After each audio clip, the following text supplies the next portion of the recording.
नमस्कार दोस्तों, आप सभी का स्वागत है स्टेनो हेल्प में। तो दोस्तों, डिक्टेशन की गति रहेगी 80 शब्द प्रति मिनट। डिक्टेशन रहेगा 5-6 मिनट का और विषय रहेंगे मिक्स। तो काफ़ी शानदार डिक्टेशन है, आप लिखने का प्रयास करें। और आज की जो पीडीएफ है अभी डिस्क्रिप्शन में आपको मिल जाएगी, तो डिस्क्रिप्शन बॉक्स में जाइए, वहाँ पर पीडीएफ से अपने डिक्टेशन का मिलान कीजिए। और डिक्टेशन आपको Telegram group plus WhatsApp group पर भी मिल जाएगी। अगर अभी तक आपने Telegram group plus WhatsApp group join नहीं किया है तो डिस्क्रिप्शन में लिंक दी हुई है, वहाँ जाइए और दोनों को ज्वाइन कीजिए। उससे आपको काफ़ी फ़ायदा एग्ज़ाम के नज़रिए से होगा।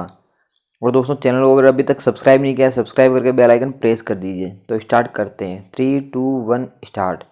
दल बदल विरोधी कानून के राजनीतिक दल के सदस्यों को बदलने से रोक कर सरकार को स्थिरता प्रदान करने में एक महत्वपूर्ण भूमिका अदा की है। 1985 से पूर्व कई बार यह देखा गया कि राजनेता अपने लाभ के लिए सत्ताधारी दल को छोड़कर बिना किसी अन्य दल में शामिल होकर सरकार बना लेते थे, जिसके कारण जल्द ही सरकार गिरने की संभावना बनी रहती थी। ऐसी स्थिति में सबसे अधिक प्रभाव आम लोगों हेतु बनाई जा रही कल्याणकारी योजनाओं पर पड़ता था। दल बदल विरोधी कानून ने सत्ताधारी राजनीतिक दल को अपनी सत्ता की स्थिरता के बजाय विकास संबंधी अन्य मुद्दों पर ध्यान केंद्रित करने के लिए प्रेरित किया है। पैरा कानून में कुछ ऐसी विशेष परिस्थितियों का उल्लेख किया गया है जिनमें दल बदल पर भी अयोग्य घोषित नहीं किया जा सकेगा। दल बदल विरोधी कानून में एक राजनीतिक दल को किसी अन्य राजनीतिक दल में या उसके साथ विलय करने की अनुमति दी गई है, बशर्ते कि उसके कम से कम 2/3 विधायक विलय के पक्ष में हों। ऐसे में न तो दल बदल रहे सदस्यों पर कानून लागू होगा और न ही राजनीतिक दल पर। इसके अलावा सदन का अध्यक्ष बनने वाले सदस्य को इस कानून से छूट प्राप्त है।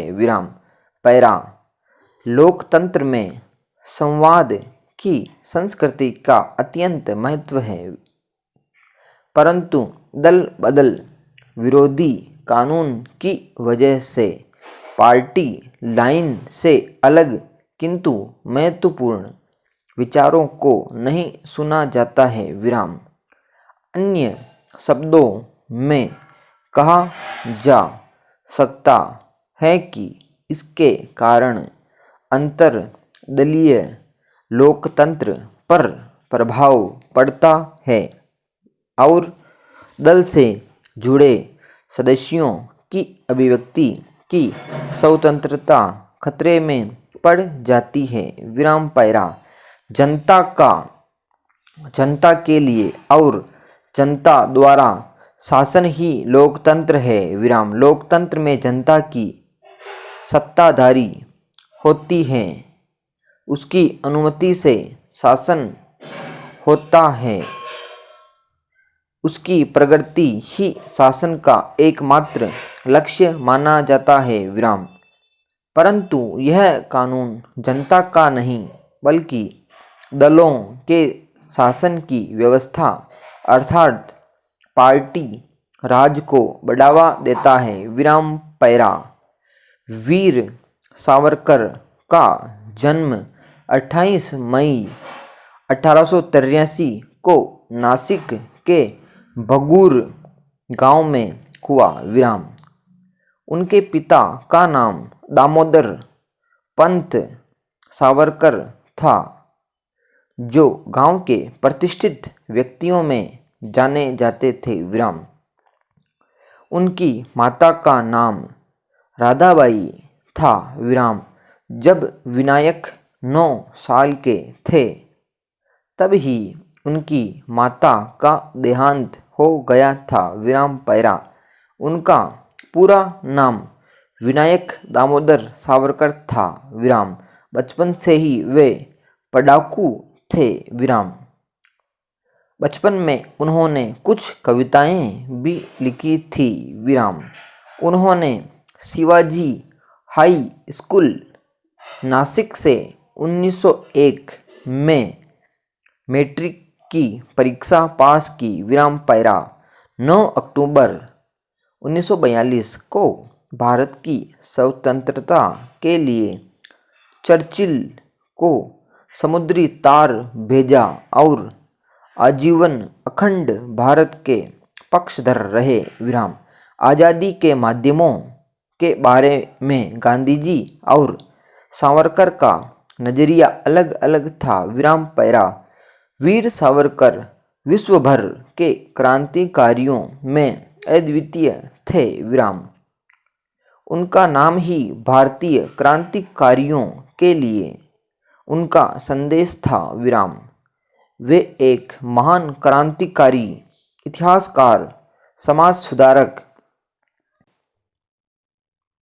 विचारक, चिंतक, साहित्यकार थे विराम। उनकी पुस्तकें क्रांतिकारियों के लिए गीता के समान थी विराम। उनका जीवन बहुआयामी था विराम समाप्त। तो दोस्तों ये थी डिक्टेशन। आपको कैसी लगी कमेंट करके जरूर बताएं। डिक्टेशन अच्छी लगी है तो दोस्तों में भी शेयर करें, डिक्टेशन को लाइक करें और किसी प्रकार का मन में कोई क्वेश्चन हो तो कमेंट करके पूछें। मिलते हैं नेक्स्ट वीडियो में। जय हिंद।